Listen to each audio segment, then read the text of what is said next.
Hi guys, what's up? I got another video for you today. It's about Patrisse, the ex-boss of BLM. She had a weird experience. Somebody wanted to create a documentary about the BLM. They tried to interview her and something happened. So before we start with the video, remember to like, share, hit the bell notification and subscribe if you like the content. And look what she has to say. This morning I woke up to Candace Owens being outside of my house with a news crew. She was demanding that I come outside. The fact that she's came outside my house and demanded things, harassed me, is unacceptable. It is unacceptable. I'm begging and pleading with all of you all to pay attention to what's happening to me and to many other people. I'm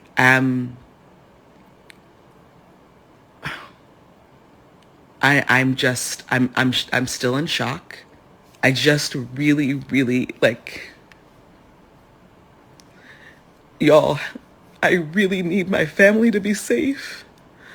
I need to be safe. I need my child to be safe. And this what happened this morning is not safety. It's not what I deserve. It's not what any of us deserve. Please be diligent, because they are purposefully doing this. They are purposefully building a wedge between Black people. And so they're literally trying to destroy us. They're trying to destroy me. They're trying to destroy the movement. I love y'all so much. Pray for me, pray for my family, and pray and check on Black organizers. She was crying because I kind of understand in the way that, hey, your child is there, right? Yeah, I would be also like a little, yeah, I don't want nobody to come interview me at my home because I might fear they might do something about it. But it was Candace Owens. She was pregnant. She didn't dox her like the left usually do with people, or even the Supreme Court, and say it's okay, it's not against the law. Are you stupid? You guys think that's normal? People are giving you exception. You're breaking the laws 24/7.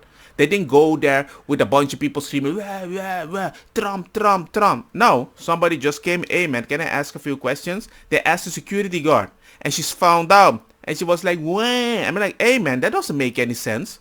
How can you talk about a divide between the Black people when you were supposed to be poor, helping the Black people in the poor neighborhood, and suddenly you are living in a $1 million house and you're talking about a wedge? Look, if I'm going to help certain people and we're in a group and suddenly I'm rich and I live with the people that supposedly is paying the cops to kill the people that I'm protecting, there's something wishy-washy over there. And then I ask you for more information, you're like, what?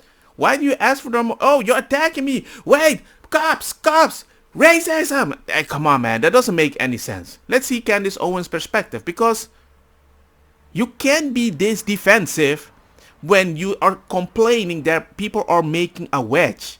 You're supposed to connect us together, right? You're supposed to help that.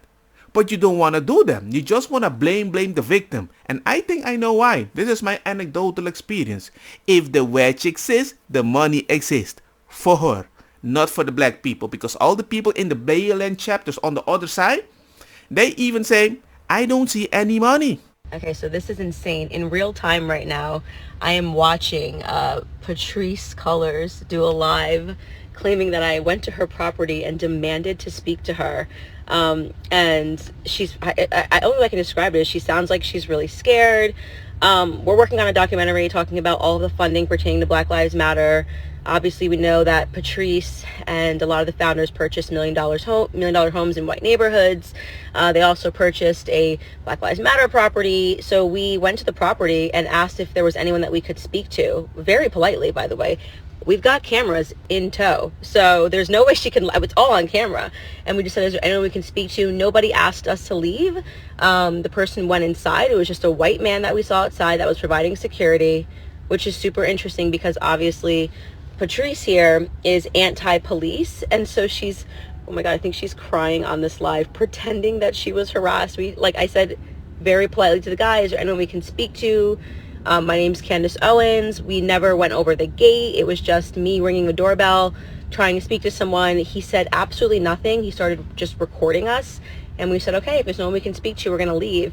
Patrisse is pretending to be scared because she knows that this Black Lives Matter lie is falling apart, and she doesn't know what to do. I mean, people are aware of the scam that is Black Lives Matter. She's intentionally limited the comments, so you can't even comment on this post, because I was going to comment and be like, this is a complete lie, and we have it all on camera in terms of what happened.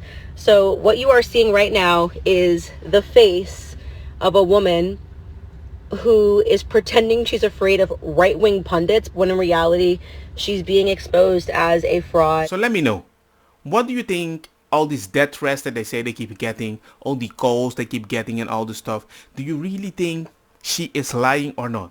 If she's saying, hey, people are harassing me, rah, rah, rah, oh my god, they just went to a public property on the outside, can I talk to somebody because we want to do this documentary? They recorded, he stayed quiet, that white man, that's it.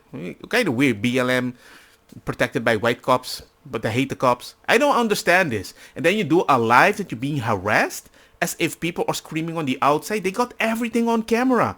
That's why I know this play. It's disingenuous. Millions are missing. If I'm a team with a friend and we are doing something for the poor people, and suddenly my friend buy $1 million house, and I'm like, dude, aren't we going to help these people? And she said, yeah, we're helping these people, but I just bought this house. With the money that we got, that you're supposed to support these people? Yes, it's okay, but we're still helping them. So where is the money? Well, where we're using it. That doesn't make any sense. We need to be able to verify it. That's why you got these tax people. They're like, hey, you're a non-profit. You still need to show us what you're doing because you're a non-profit receiving money. Look at what she has. I had to call the accountant. Yeah, exactly. Yeah, the accountant handled that. Like, I don't know what that is. It is such a trip now to hear the word, the term 990s. I'm like, ugh, it's like triggering. How can somebody say the only reason you are receiving so much pushback is because you're black? Why? Why?